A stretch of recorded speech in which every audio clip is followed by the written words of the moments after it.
अस्सलाम वालेकुम एवरीवन। आज हमारा 5वां लेक्चर है, वीक 4 है। कोर्स हमारा है पावर इलेक्ट्रॉनिक्स और टॉपिक जो आज हम कवर करेंगे इन दिस वीक वो है सेमीकंडक्टर डिवाइसेस। ऑलरेडी हमने कुछ डिटेल के साथ कुछ semiconductor devices in the previous lecture वो डिस्कस भी की थी। इन द फर्स्ट लेक्चर हमने पावर डायोड्स जो सेमीकंडक्टर अभी तक हमने कवर की है वो डिवाइस हम उसमें से पावर डायोड आती है, थायरिस्टर हो गई। उसके बाद हमने GTO gate turn off thyristor वो कवर कर लिया। उसके बाद power transistors, power MOSFET. So ये कुछ सेमीकंडक्टर डिवाइसेस थे जिसको हमने डिटेल के साथ डिस्कस कर लिया। आज जो हम सेमीकंडक्टर डिवाइस इस्तेमाल करेंगे वो भी हमारे पास कुछ ना कुछ एप्लीकेशन में इस्तेमाल होती है। जब हम एप्लीकेशन को स्टडी आउट करेंगे, उसकी इम्प्लीमेंटेशन करेंगे, तो वो हमारे पास उनमें से इस्तेमाल होगी। सो आज जो डिवाइसेस हमारे पास होंगे तो उसमें से हम डायएक को स्टडी आउट करेंगे। ट्रायएक हमारे पास एक सेमीकंडक्टर डिवाइस है, इसको हम डिटेल के साथ देखेंगे। IBJT ये भी हमारे पास एक सेमीकंडक्टर डिवाइस है, इसको ओवरव्यू करेंगे। फिर हम एप्लीकेशन की तरफ आएंगे। हम जो फर्स्ट एप्लीकेशन हमारी होगी जिसमें से हम इन सेमीकंडक्टर को इस्तेमाल करेंगे, तो रेक्टिफायर से हम स्टार्ट लेंगे। सो उसमें से हाफ वेव रेक्टिफायर और फुल वेव रेक्टिफायर सर्किट, इसको हम डिटेल के साथ देखेंगे। सो कोर्स को स्टार्ट करते हैं। The first one is DIAC. DIAC हमारे पास डाई अल्टरनेटिंग करंट, ये हमारे पास 2 टर्मिनल डिवाइस है। एक को हम A1 कहते हैं, एक टर्मिनल को दूसरे को हम A2 कहते हैं। अगर हम इसकी कंस्ट्रक्शन को देख लें तो ये एक्चुअली अगर हम इसको रिप्लिकेट कर ले तो इसको हम इस तरह से कह सकते हैं कि एक्चुअली हमारे पास 2 डायोड्स जो है वो कनेक्टेड है, लेकिन दोनों की जो डायरेक्शन है वो एंटी पैरेलल है। सो एक्चुअली ये हमारे पास कम्बिनेशन है 2 एंटी पैरेलल डायोड्स की। जब हम 2 डायोड्स को एंटी पैरेलल कनेक्ट करते हैं तो उससे हमारे पास डायएक फॉर्म होती है। सो इट मीन इसकी जो वर्किंग होगी सो ये नॉर्मल डायोड की तरह होगी, लेकिन अगर हम डायोड को एंटी पैरेलल कनेक्ट करेंगे तो इट मीन ये 2 एंटी पैरेलल डायोड की वर्किंग की तरह काम करेगी। मीन्स कहने का मकसद ये हुआ कि अगर हम इसको सप्लाई दे दें, फॉर एग्ज़ाम्पल इसको हम एसी सप्लाई देते हैं। सो अगर 2 डायोड है और दोनों एंटी पैरेलल कनेक्ट है तो इट मीन्स कि एक डायोड हमारे पास वो पॉजिटिव पे कंडक्ट करेगा और दूसरा डायोड हमारे पास नेगेटिव पे कंडक्ट करेगा। इट मीन कि ये हमारे पास पॉजिटिव साइकिल को भी एलव करेगी और नेगेटिव साइकिल को भी एलव करेगी। सो विच एक्चुअली जिससे हमें ये पता चला कि अगर हम इसको AC इनपुट देंगे तो इसका जो आउटपुट होगा वो भी हमारे पास साइनोसाइडल ही आएगा। तो फिर इसको हम इस्तेमाल कहाँ पर कर सकते हैं? इसको हम नॉर्मली इस्तेमाल करते हैं अगर हम ट्रायएक की गेट पर कोई इनपुट देना चाहते हैं। अब ट्रायएक क्या है इसको हम नेक्स्ट स्लाइड में से डिस्कस करेंगे। सो नॉर्मली हम इसको कनेक्ट करते हैं ट्रायएक की गेट के साथ। उसकी गेट को कंट्रोल करने के लिए हम डायएक इस्तेमाल करते हैं। इसकी जो कैरेक्टरिस्टिक्स होगी, सो इसकी जो कैरेक्टरिस्टिक कर्व होगी वो भी हमारे पास नॉर्मल थायरिस्टर की, नॉर्मल डायोड की तरह ही होगी। जिस तरह नॉर्मल डायोड हमारे पास फॉरवर्ड में कंडक्शन करती है और रिवर्स में से ब्लॉक करती है, लेकिन अभी हमारे पास 2 डायोड है और दोनों एंटी पैरेलल कनेक्ट हैं। इट मीन कि पॉजिटिव में भी ये कंडक्ट करेगी और नेगेटिव में भी कंडक्ट करेगी। सो इसकी जो कैरेक्टरिस्टिक है सो पॉजिटिव में भी इसके कैरेक्टरिस्टिक्स आ जाएंगे और नेगेटिव में, रिवर्स में से तो ऑलरेडी डाइवर्ट होगा कंडक्शन के लिए, सो नेगेटिव में भी इसके कैरेक्टरिस्टिक्स आ जाएंगे।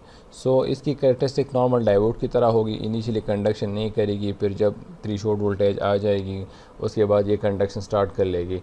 और रिवर्स में भी वही डायोड होगा, लेकिन रिवर्स कनेक्टेड होगा तो रिवर्स का डायोड जो है वो similar to the normal diode होगा।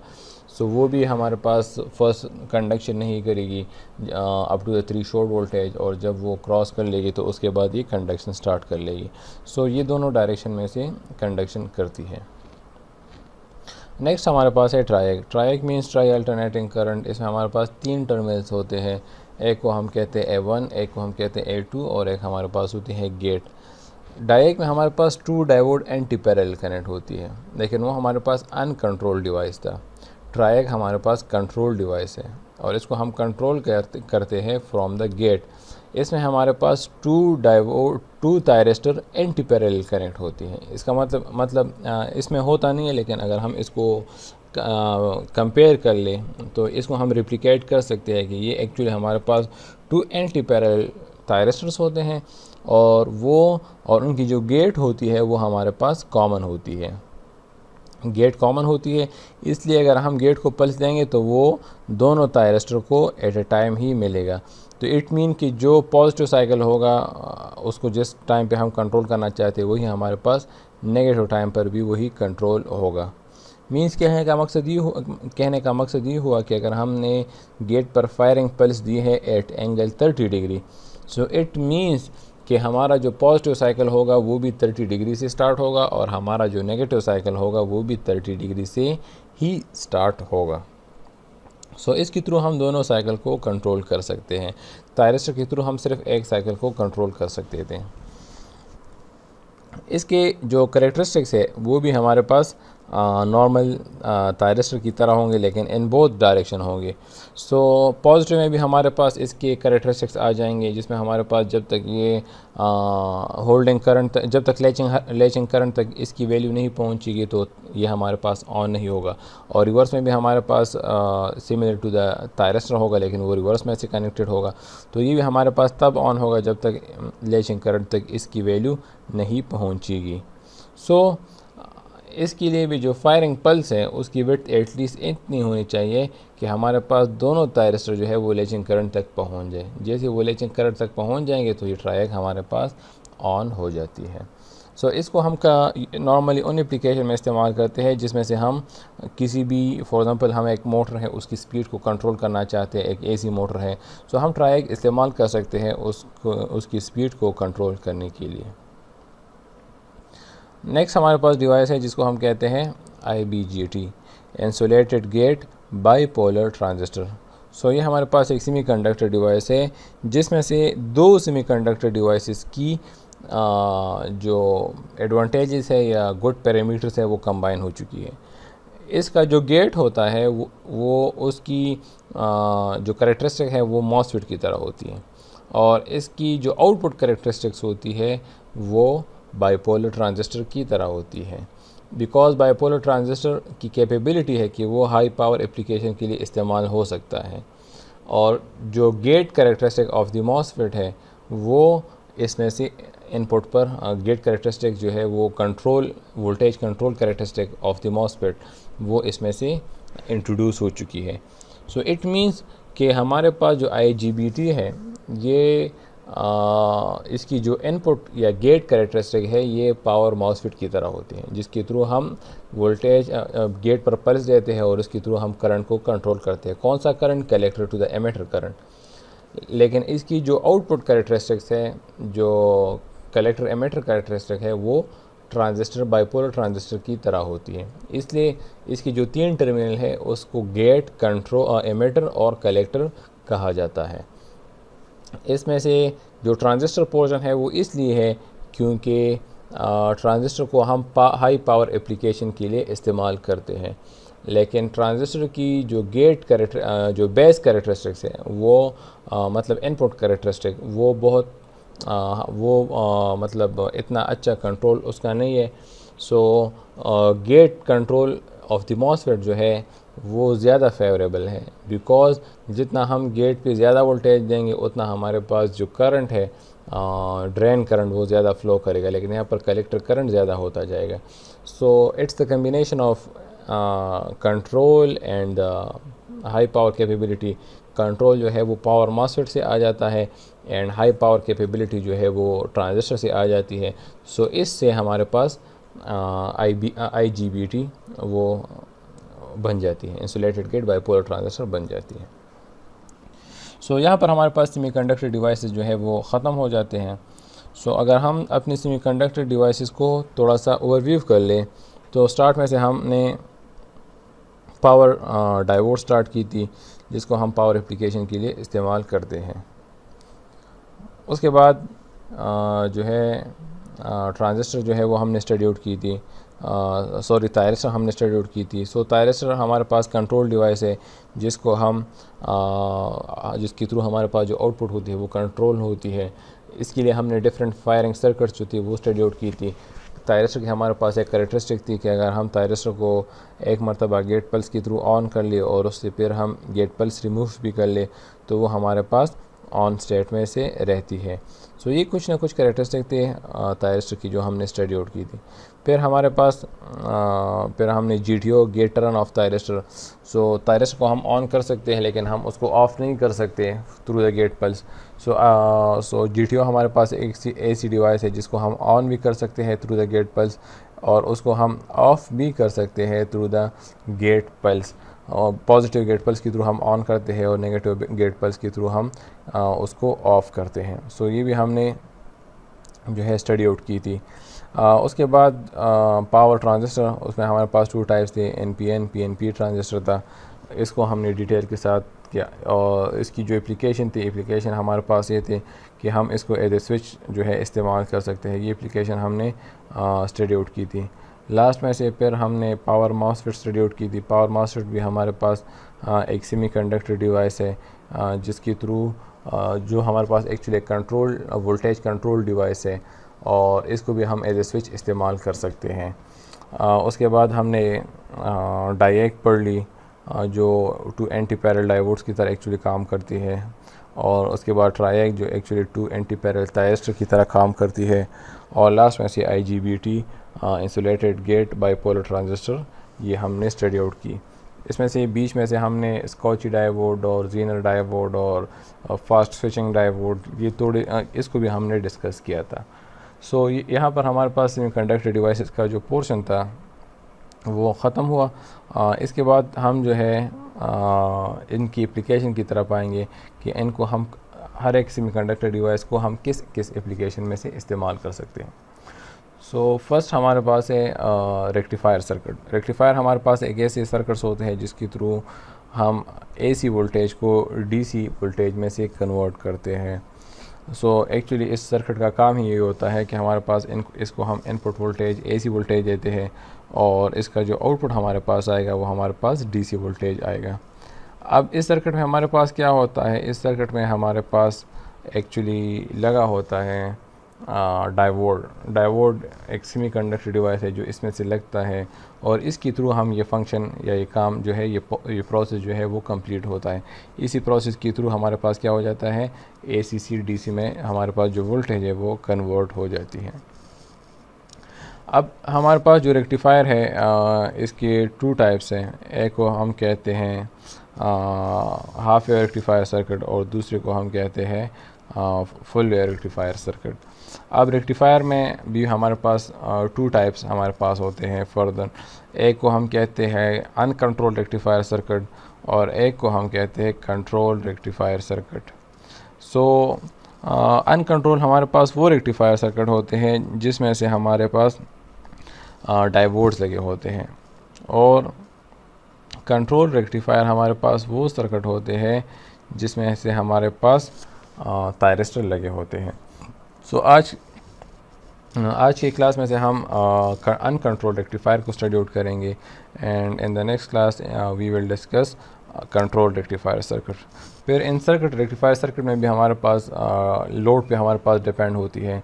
एक को हम कहते हैं विद रेजिस्टिव लोड जिसमें से हमारे पास क्या होती है, एक किस्म की आउटपुट आती है। फिर अगर हमारे पास लोड इंडक्टिव हो जाती है तो हमारे पास आउटपुट जो है वो चेंज हो जाती है।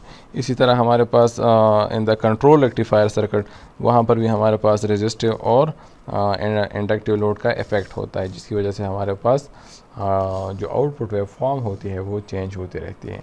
So half wave rectifier circuit actually हमारे पास ये सिंपल सर्किट है हाफ वेव रेक्टिफायर सर्किट का, जिसमें हमारे पास इनपुट वोल्टेज होती है AC और उसके साथ कनेक्टेड होता है डायोड इन सीरीज़ और साथ में सीरीज़ में कनेक्टेड होता है एक लोड।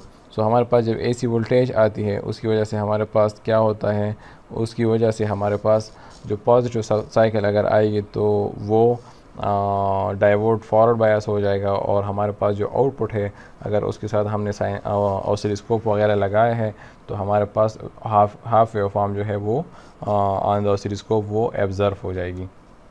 जब नेगेटिव साइकिल आएगा तो नेगेटिव साइकिल के लिए ये डायोड जो है ये रिवर्स बायस हो जाएगा, उस वजह से कोई करंट फ्लो नहीं करेगी, तो उस वजह से कोई voltage drop across the load नहीं होगा, तो यहाँ पर जो है 0 वोल्ट्स ड्रॉप आ जाएगा। उसके बाद फिर पॉजिटिव साइकिल आएगा तो फिर जो है आउटपुट हमारे पास अपेयर हो जाएगी, और फिर उसके बाद नेगेटिव साइकिल आएगा तो फिर हमारे पास वो उसको ब्लॉक करेगा। सो इट मीन कि हमारे पास जो इनपुट है उसका हाफ साइकिल वो हमारे पास एलव होता है, और जो हाफ साइकिल है वो हमारे पास ब्लॉक होता है। सो इस प्रोसेस को हम कहते हैं हाफ वेव रेक्टिफिकेशन, और हमारे पास जो आउटपुट आती है इस आउटपुट को हम कहते हैं पल्सेटिंग डीसी वोल्टेज। अगर हम इसके साथ पैरेलल में इस लोड के साथ पैरेलल में कैपेसिटर लगा लें, मीन हम यहाँ पर फिल्टर लगा लें, लो पास फिल्टर लगा लें, तो हमारे पास जो आउटपुट है ये रेक्टिफाई हो जाती है, इसमें से जो रिपल्स हैं वो कम हो जाते हैं, और हमारी जो आउटपुट होती है वो almost equal to the DC voltage पहुँच जाती है। सो ये हमारे पास था half wave rectifier circuit. Next हमारे पास है full wave bridge rectifier circuit. Full wave bridge rectifier circuit means कि इसमें हमारे पास एक ब्रिज होती है जिसमें हमारे पास 4 डायोड्स लगे होते हैं, और इसमें हमारे पास जो है फुल वेव जो है वो हमारे आउटपुट पर अपेयर हो जाती है। अगर हम इस सर्किट को स्टडी आउट कर ले, सो इसकी वर्किंग हमारे पास इस तरह होती है कि जब भी पॉजिटिव साइकिल आएगी, सो इन द फर्स्ट फिगर हमारे पास पॉजिटिव साइकिल आती है तो वो हमारे पास D1 फिर लोड से और फिर D2 से होके हमारे पास पाथ कंप्लीट कर लेती है। सो हमारे पास जो आउटपुट है लोड उसके क्रॉस हमारे पास अगर ऑसिलोस्कोप लगा है तो एक वेव फॉर्म हमारे पास एब्जर्व हो जाती है। जब वही एसी वोल्टेज की हमारे पास नेगेटिव साइकिल आएगी तो नेगेटिव साइकिल वो उसकी जो पाथ है वो हमारे पास D3 और फिर लोड से फिर D4 से होके दोबारा से अपने पाथ को कंप्लीट कर लेगी, और हमारे पास जो है आउटपुट पर एक वेव फॉर्म जो है ऑन द ऑसिलोस्कोप वो एब्जर्व हो जाएगी। सो इट मीन्स कि अगर हम देख लें तो हमारे पास पॉजिटिव साइकिल में भी एक आउटपुट वेव फॉर्म अपेयर होती है, और नेगेटिव साइकिल में भी हमारे पास एक आउटपुट वेव फॉर्म जो है वो एब्जर्व हो जाती है। लेकिन अगर हम अपने करंट के डायरेक्शन को देख लें, अगर हम देख लें तो हमारे पास जो लोड में से करंट फ्लो कर रही है उन पॉजिटिव साइकिल में और नेगेटिव साइकिल दोनों में करंट की जो डायरेक्शन है सेम है। इट मीन कि हमारे पास जो आउटपुट अपेयर होगी वो या तो पूरी पॉजिटिव होगी या वो हमारे पास नेगेटिव होगी, डिपेंड करता है कि हमने सप्लाई किस तरह या हमने डायोड किस तरह कनेक्ट की है। सो ये हमारे पास ब्रिज रेक्टिफायर सर्किट है। नेक्स्ट हमारे पास है कि ये हमारे पास इसकी वर्किंग है कि जब भी पॉजिटिव साइकिल आएगी तो हाफ साइकिल तो करंट हमारे पास D1 D3 से वो फॉरवर्ड बायस हो जाएंगे, जबकि D2 D4 जो है वो हमारे पास रिवर्स बायस हो जाएंगे, और उसकी वजह से हमारे पास क्या हो जाएगी, लोड में से करंट फ्लो कर लेगी। अच्छा, नेक्स्ट हमारे पास जब नेगेटिव साइकिल आएगी तो हमारे पास D2 और D4 फॉरवर्ड बायस हो जाएंगे, जबकि D1 एंड D3 ये हमारे पास रिवर्स बायस हो जाएंगी। सो ड्यू टू दिस हमारे पास जो है करंट जो है वो लोड में से फ़्लो कर लेगी, और हमारे पास जो है आउटपुट पर एक वेव फॉर्म या कुछ ना कुछ वोल्टेज वो अपेयर हो जाएगी। सो अगर हम अपने रेक्टिफायर सर्किट को देख लीजिए, एक हमारे पास ये रेक्टिफायर सर्किट है जो पॉजिटिव, जहाँ पर पॉजिटिव साइकिल हमारे पास करंट फ्लो कर रही है, और ये नेगेटिव साइकिल जब हमारे पास एसी वेव फॉर्म की आती है। तो जब पॉजिटिव साइकिल आएगी तो हमारे पास वो आउटपुट पर अपेयर हो जाएगी। यहाँ पर नेगेटिव तो ब्लॉक होती है बिकॉज D1 और D2 जो है वो रिवर्स बायस होती है। फिर हमारे पास पॉजिटिव साइकिल आती है और फिर हमारे पास क्या हो जाती है, आउटपुट पर अपेयर हो जाती है। इसी तरह हमारे पास क्या है, हमारे पास फिर जब नेगेटिव साइकिल आएगी तो उस वक़्त हमारे पास D3 और D4 जो है वो फॉरवर्ड बायस होते हैं, लेकिन D1 और D2 रिवर्स बायस होते हैं, इसलिए उसकी जो आउटपुट है वो हमारे पास यहाँ पर अपेयर नहीं होती। और यहाँ पर हमारे पास क्या है, नेगेटिव साइकिल पर जो जब आएगी तो वो हमारे पास अपेयर नहीं होगी, और दोबारा से जब नेगेटिव साइकिल आएगी तो उसकी वजह से हमारे पास वो आउटपुट पर अपेयर हो जाएगी। सो अगर हम इन दोनों की कंबाइन आउटपुट देख लें तो हमारे पास कंबाइन आउटपुट इस तरह होगी कि यहाँ पर पॉजिटिव साइकिल अपेयर हो जाएगी, फिर नेगेटिव साइकिल भी अपेयर हो जाएगी जो पॉजिटिव हो जाती है बिकॉज करंट की डायरेक्शन जो है वो सेम होती है, फिर पॉजिटिव डायरेक्शन और फिर पॉजिटिव साइकिल और फिर नेगेटिव साइकिल हमारे पास वो अपेयर हो जाती है। सो ये हम इस किस्म की आउटपुट हमारे पास वो अपेयर हो जाती है। अब rectifier circuit, bridge rectifier circuit में हम दो टाइप ऑफ सर्किट्स पढ़ते हैं, एक विद द लोड पढ़ते हैं, एक हमारे पास जब लोड रेजिस्टिव हो और एक जब हमारे पास लोड वो हो इंडक्टिव हो। सो अगर हम देख लें जब लोड रेजिस्टिव हो तो हमारे पास वही प्रोसीजर होगा जिस तरह ऑलरेडी हमने अभी स्टडी आउट किया कि हमारे पास D1 और D4 वो फॉरवर्ड बायस होंगे फॉर द पॉजिटिव साइकिल और ये बाकी रिवर्स बायस होंगे। फिर हमारे पास D2 और D3 जो है वो फॉरवर्ड बायस हो जाएंगे फॉर द नेगेटिव साइकिल, जबकि D1 एंड D4 जो है वो रिवर्स बायस होंगे। सो हमारे पास इस किस्म की सिनारियो आ जाएगी। For the positive cycle D2 D3 forward bias होंगे तो हमारे पास क्या होंगे, आउटपुट अपेयर हो जाएगी, और फॉर द नेगेटिव साइकिल हमारे पास D1 और D3 जो है वो रिवर्स बायस होंगे, फॉरवर्ड बायस होंगे, और D2 D3 जो है वो रिवर्स बायस होंगे। सो हमारे पास जो है इस तरह का आउटपुट अपेयर हो जाएगा। हमारे पास आउटपुट वेवफॉर्म की वोल्टेज की जो शेप होगी वही हमारे पास करंट की भी होगी।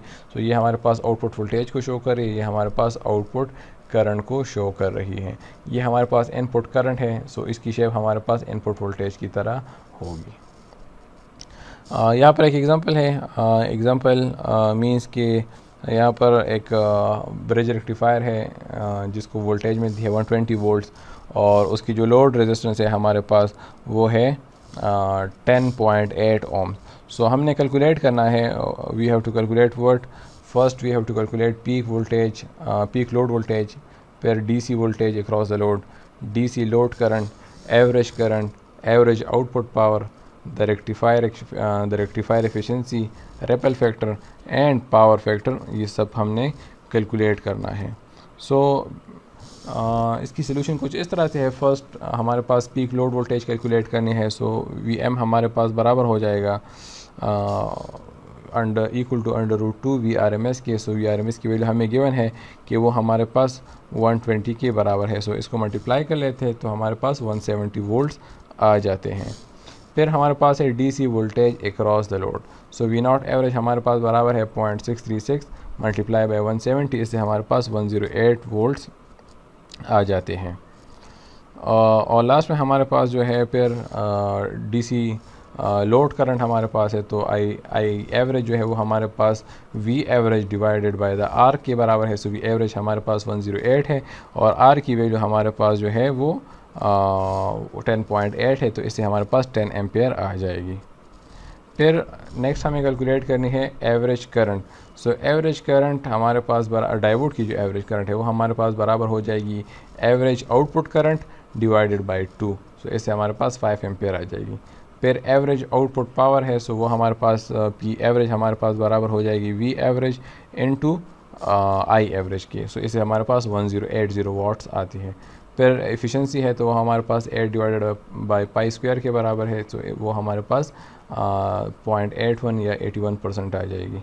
या आउटपुट डिवाइडेड बाय इनपुट की भी बराबर है, output power divided by input power, so उससे भी हम इसको कैलकुलेट कर सकते हैं। फिर हमारे पास है ripple factor. So ripple factor actually means VRMS divided by VDC whole square -1। सो इससे हमारे पास जो है रिपल फैक्टर 0.84 आती है। और लास्ट में से हमारे पास पावर फैक्टर है जो हमारे पास average power divided by RMS power, इसको कैलकुलेट करने के बाद हमारे पास जो पावर फैक्टर है वो आती है 0.9। सो इस तरह हमारे पास जो है पावर फैक्टर कैलकुलेट हो जाती है। अच्छा, नेक्स्ट हमारे पास जो है विद इंडक्टिव लोड को हम स्टडी आउट करते हैं। So with inductive load means actually कि हमारे पास जो लोड है वो अब रेजिस्टिव नहीं है, बल्कि वो हमारे पास उसमें से कुछ इंडक्टेंस भी शामिल है। मीन्स कि अगर हम देख ले इसको, सो हमारे पास जो लोड होती है वो प्योरली इंडक्टिव नहीं होती, बल्कि हमारे पास वो रेजिस्टिव प्लस इंडक्टिव होती है। सो इट मीन्स कि हमारे पास जो लोड है वो अब डिपेंड करता है कि हमारे पास रेजिस्टर और इंडक्टेंस की वैल्यू क्या है। अगर हमारे पास रेजिस्टर और इंडक्टेंस की वैल्यू वो डिफरेंट है तो हमारे पास जो आउटपुट वेवफॉर्म है वो भी हमारे पास फिर डिफरेंट हो जाती है। लेकिन अगर अब इसमें से हम फर्स्ट ये सपोजिशन कर लेते हैं कि हमारे पास जो है वो इंडक्टेंस की जो वैल्यू है वो हमारे पास किस चीज़ के बराबर है, वो हमारे पास बराबर है R के। मीन्स कि हमारे पास जो रेजिस्टेंस की वैल्यू है और इंडक्टेंस की वैल्यू है वो हमारे पास सेम है। सो हम फर्स्ट ये सपोजिशन कर लेते हैं। उससे हमें ये फ़ायदा हो जाएगा कि फॉर एग्जांपल हमारे पास आर की वैल्यू अगर वो 10 ओम है तो हमारे पास जो एक्सएल की वैल्यू है वो भी हमारे पास 10 ओम की है। सो अगर हम अब इसको कंपेयर कर लेते हैं और दूसरा हमारे पास यही सर्किट है लेकिन उसमें हमारे पास जो इंडक्टेंस की वैल्यू है वो बहुत ज़्यादा है, मींस हमारे पास इंडक्टेंस इनफाइनाइट है। सो वहाँ पर अब दोनों को हम कंपेयर करते हैं कि दोनों सर्किट में हमारे पास वेवफॉर्म किस तरह आती है। इंडक्टर की हमारे पास एक प्रॉपर्टी है, इंडक्टर की प्रॉपर्टी हमारे पास कुछ इस तरह से है कि अगर हम देख लें सो इंडक्टर अपोजिशन प्रोवाइड करता है करंट के फ़्लो को। हमारे पास फॉर एग्जांपल करंट की फ़्लो हमारे पास वो चेंज होती रहती है या उसकी डायरेक्शन हमारे पास चेंज होती रहती है, तो जो इंडक्टर है वो क्या कर लेते हैं, वो इस को अपोजिशन प्रोवाइड करती है, जिसकी वजह से ये ट्राई आउट करती है कि करंट की डायरेक्शन वही सेम रहे जिसमें से ये फ़्लो कर रही है। सो अगर हमारे पास आर की वैल्यू वो एल के बराबर है, सो हमारे पास जो करंट है आउटपुट वोल्टेज तो वही सेम रहेगी, लेकिन फ़र्क हमारे पास आएगा किस चीज़ पर, फ़र्क हमारे पास आएगा करंट पर। सो करंट हमारे पास जब डायरेक्शन उसके चेंज होते रहेंगे तो हमारे पास करंट जो है वो अप एंड डाउन होता जाएगा, उसमें से थोड़े से फ्लक्चुएशन हमारे पास आते जाएंगे बिकॉज ऑफ द इंडक्टर। सो इसकी वजह से हमारे पास जो आउटपुट करंट है वो कंटिन्यूस होगा, लेकिन उसमें से अप एंड डाउन होते जाएंगे, जो एक्चुअली शो करते हैं कि जो साइकिल है वो पॉजिटिव से नेगेटिव में चेंज हो गई है और जो अदर है वो क्या हो चुकी है, वो नेगेटिव से पॉजिटिव में से चेंज हो चुकी है। सो इस तरह हमारे पास क्या हो जाएंगे, ये हमारे पास तो वो कंडीशन है जब आर और एल की वैल्यू हमारे पास बराबर हो। नेक्स्ट हमारे पास ये अदर कंडीशन है जब हमारे पास आर की वैल्यू कम हो जाए और एल की वैल्यू इनफाइनाइट हो जाए। सो इट मीन कि जो इंडक्टर में करंट है वो उसमें से वो जो चेंजेस प्रोवाइड करेगा उसकी वैल्यू, उसमें से जो चेंजेस है वो बहुत कम होंगे, मतलब वो ट्राई आउट करेगा कि हमारे पास जो चेंजेस है वो उसमें से ना आ जाए। सो हमारे पास जो आउटपुट लोड है उसकी जो करंट की वैल्यू है वो हम ऑलमोस्ट स्ट्रेट लाइन हो जाती है, मींस आउटपुट वोल्टेज तो हमारे पास वही रहेगा लेकिन जो आउटपुट करंट है हमारे पास वो बिल्कुल स्ट्रेट लाइन हो जाती है because of the high inductance. Because current जो जब इंडक्टर में से फ़्लो करेगी सो इंडक्टर की वैल्यू इतनी ज़्यादा होती है कि इसमें से जो चेंजेस होती है वो ऑलमोस्ट नेग्लिजिबल होती है, मींस कि हमारे पास अगर करंट पॉजिटिव से नेगेटिव में जाती है, नेगेटिव से पॉजिटिव में जाती है, सो वो चेंजेस हमारे पास बहुत माइनर होती है for high value of the inductance. अच्छा, इसमें इसकी वजह से हमारे पास अगर इंडक्टर की वैल्यू बहुत ज़्यादा हो जाती है तो हमारे पास ये फार्मूले भी थोड़ी सी चेंज हो जाते हैं। हमारे पास voltage across the resistor average value वो हमारे पास आउटपुट एवरेज के बराबर होती हैं, जो हमारे पास 2Vm डिवाइड बाई पाई के बराबर होती है। एवरेज करंट हमारे पास V average divide by R के बराबर होती है। अच्छा, हमारे पास जब लोड बिल्कुल स्ट्रेट लाइन में मूव करती है, उसमें से कोई चेंजेस नहीं होती, तो उसकी एवरेज वैल्यू, आरएमएस वैल्यू और मैक्सिमम वैल्यू ये तमाम सेम हो जाती है बिकॉज में से कोई चेंजेस ही नहीं आ रहे। और हमारे पास फिर जो डाइवोड है वो हमारे पास डाइवोड की average value I average divided by 2 के बराबर होती है। और आरएमएस करंट हमारे पास हर एक जो डाइवोड में से फ़्लो करेगा वो I D R M S equal to I not average divide by √2 के बराबर आ जाती हैं। नेक्स्ट हमारे पास एक एग्जांपल है जिसमें से हमारे पास 120 वोल्ट सोर्स है, आरएल लोड लगा है, रेजिस्टेंस जो है वो 10 ओम है और इंडक्टर की वैल्यू बहुत ज़्यादा है। सो हमने average load voltage, average load current, maximum load, RMS value, average current, RMS current, power जो है इन सब को कैलकुलेट करना है। सो अगर हम देख लें, सो फर्स्ट हमें पीक लोड वोल्टेज कैलकुलेट करनी है जो हमारे पास Vm बराबर होती है √2 VRMS के। सो वो वैल्यूज़ हमें गिवन है, इससे हमारे पास 170 वोल्ट्स आ जाते हैं। एवरेज वैल्यू हमारे पास वी एवरेज बराबर हो जाती है 0.63 मल्टीप्लाई बाई 170 108 वोल्ट्स आते हैं। आई एवरेज हमारे पास बराबर होगी V average divided by R के, इससे हमारे पास 10.8 एम्पियर आती है। हमारे पास जो मैक्सिमम करंट है वो हमारे पास एवरेज के बराबर होगा और जो आरएमएस है वही हमारे पास वो भी एवरेज के बराबर होगा। इट मीन हमारे पास आरएमएस, एवरेज वैल्यू और मैक्सिमम वैल्यू सब की वैल्यू 10.8 एम्पियर के बराबर है। नेक्स्ट हमारे पास है एवरेज डाइवोड करंट, तो वो हमारे पास आई नॉट एवरेज डिवाइड बाई 2 के बराबर है। सो इससे हमारे पास 5.4 एम्पियर आती है। फिर आरएमएस करंट है वो हमारे पास ऑफ द डाइवोड है वो हमारे पास I D R M S वो I not average divided by √2 के बराबर है। इससे हमारे पास 7.6 एम्पेयर आती है। और लास्ट में से हमारे पास पावर्स जो है वो कैलकुलेट करना है। सो वो I²R से, सो I/RMS² इंटू R, इसको कैलकुलेट करने के बाद हमारे पास 1167 वाट की पावर आती है। सो यहाँ पर हमारे पास आज का लेक्चर जो है वो कंप्लीट हो जाता है। सो आज की क्लास में हमने डायएग, ट्रायएग, IGBATs और half wave rectifier circuit and full wave rectifier circuit, इसको हमने डिटेल के साथ स्टडी आउट किया। इन द नेक्स्ट क्लास इंशाल्लाह हम जो है half wave rectifier circuit but control circuit जिसमें थायरिस्टर लगे होते हैं, और उसको हम फिर कम्यूटेटिंग डायोड में उसमें से इंट्रोड्यूस करवाएंगे। सो और फिर full wave bridge rectifier circuit with commutating diode, without commutating diode, इसको हम स्टडी आउट करेंगे। फिर बाई फेज रेक्टिफायर सर्किट है, 3 फेज रेक्टिफायर सर्किट है। सो रेक्टिफायर की एक बहुत बड़ी डिटेल है, इसको स्टेप बाय स्टेप इंशाल्लाह हम स्टडी आउट करेंगे। So thank you very much. इंशाल्लाह नेक्स्ट क्लास में से फिर इन सबको कवर करेंगे। So thank you very much.